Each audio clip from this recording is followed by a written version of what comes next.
Now, before we begin, I'd just like to explain there are two styles of manipulation and abuse. The first one is physical, where there's actual physical contact between two or more people, and the second one is emotional manipulation. And the emotional is what we're going to concern ourselves with in this video. So what exactly is emotional manipulation? Well, the terminology which I use to describe myself is one or more person or people who takes actions which are directed towards another person or people with the aim of altering their emotional state in a negative manner. We're going to concern ourselves with three parts in this video. Part 1 is the language that's used to describe both parties. 2, the main technique a manipulator uses to control. And 3, the most important attitude to a target's freedom. And if you're concerned about what target means, we're going to explain that in part 1. Part 1, the language that we use. We're going to scrap the word bully for this video, and we're going to use the word manipulator. A bully has a very heavy looming feeling of somebody rampaging through a schoolyard, destroying everybody in the path. Whereas if we use the word manipulator, a manipulator can only manipulate if they have techniques to control other people. If we understand those techniques, we have the power to move forward. And secondly, we're going to scrap the word victim. Anybody who classes themselves as a victim is going towards helplessness, and it's a very low energy word, so never class yourself as a victim or anybody else as a victim. So we're going to replace the word victim with target. If you become a target of abuse, then the target just needs to understand the techniques the manipulator's using, and then they become a moving target. And as we all know, a moving target is much harder to hit. Part 2, the main techniques the manipulator uses to control. If we're going to fully understand this section, we need to understand the fears of the target. And the number one fear of any person who's a target is, I'm scared I'm going to be rejected for. And then simply fill in the blank. And the blank can become an endless list. I'm scared I'm going to be rejected for being overweight, in financial poverty, having different coloured skin, etc., etc., etc. If a person feels self-conscious about something that they are and they fear rejection, it doesn't actually mean that they are going to get rejected. But if a person believes they are going to get rejected, they will try to hide it. And then the pressure starts to build up from prying eyes. And the target quickly develops a mindset which is, so I don't get rejected, I have to hide the fact that I am overweight, have different coloured skin, have no qualifications, I've got untidy teeth or hair, I'm too weak, afraid, I don't match up to other people's standards, etc., etc., etc. And the target, in hiding so many things about themselves, becomes so self-consumed they actually cannot see the wood for the trees. And hence we have the manipulator's trick.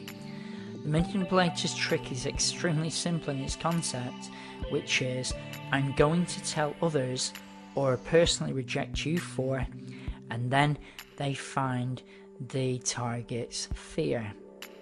I'm going to tell everybody how overweight you are. I'm going to prove to everyone that you're stupid because you don't have any qualifications. I'm going to show everybody how weak you are by confronting you in public. And the target, fearing everybody else seeing the way they are and believing that everybody's going to reject them for this, will start to either go into a rage and start to try to control the manipulator, which is, again, to everybody observing will notice that reaction, or the target will want to hide away and avoid everything. But both ways, the manipulator has power over the target until the target understands what technique the manipulator is using to overpower them. Now, the unfortunate truth is, as long as the target feels rejectable in themselves about who or what they are, and is afraid of people finding out, they will always be in risk of manipulation. We will always avoid rejection at all costs because it is a survival mechanism.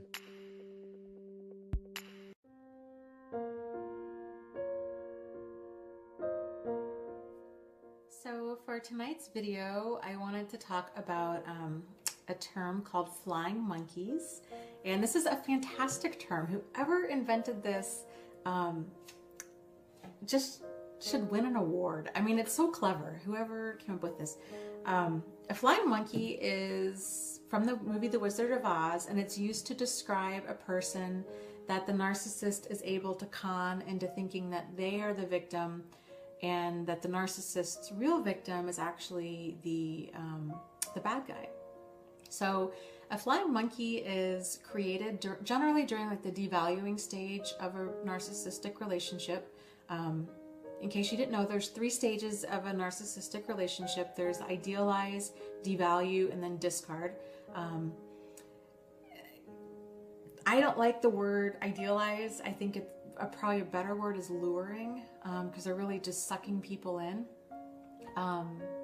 Then the devaluing, so once they have the victim, then the devaluing starts. This can either be done to your face or behind your back, but it's basically a series of insults and put downs. Well, and I guess you know what though, even if it's done to your face, it's also being done behind your back, because it's during this devaluing stage that the narcissist is generally lining up their next source of supply, which is the term narcissistic supply refers to their next victim. And you know what? I don't like the word victim. I don't like it. I don't think I'm gonna try really hard not to use it anymore. I am going to use the word target or supply, because that just sounds more accurate, and victim just sounds so powerless. Even though we all are truly victims, I just don't like the word. Okay, so so during the devaluing stage, when they're lining up their next source of supply, and a narcissistic supply is any like person, or it can be an object too, that supplies the narcissist, that supplies their ego, and they supply them with food, clothing, sex, shelter, money, attention, status. During the devaluing stage, so they're lining up the next source of narcissistic supply. They're involved in the church. They have this whole presentation that they're this really great, like this Christian man. I mean, it's ridiculous. And if you look at any of their actions, like none of their actions line up with any spiritual or religious belief whatsoever, but their words do, but their actions don't. That's how a narcissist works. So, okay, so the narcissists do it to get out of trouble. They do it to protect their public image, and they do it for entertainment. Narcissists are perpetually bored, so if they can create all of this chaos and drama, and then there's people fighting over them, and they're fighting, they're believing all this nonsense, and it's just all of this emotional energy. They just soak it up. It's just so, gives them all this power and control over all of these people and over these situations, and that's what they thrive on. That's what any abuser thrives on, is power and control. And so really at the end of the day, I think the lesson to be learned with flying monkey stuff is to just be kind to other people. Now, I'm not saying assume that somebody's lying to you, but you know what? If somebody's telling you all kinds of terrible things about a total stranger, don't be so necessarily so quick to believe that. There's never any, real legitimate reason to just be ugly. Like they say, when you're ugly to somebody, it does not define them, it defines you.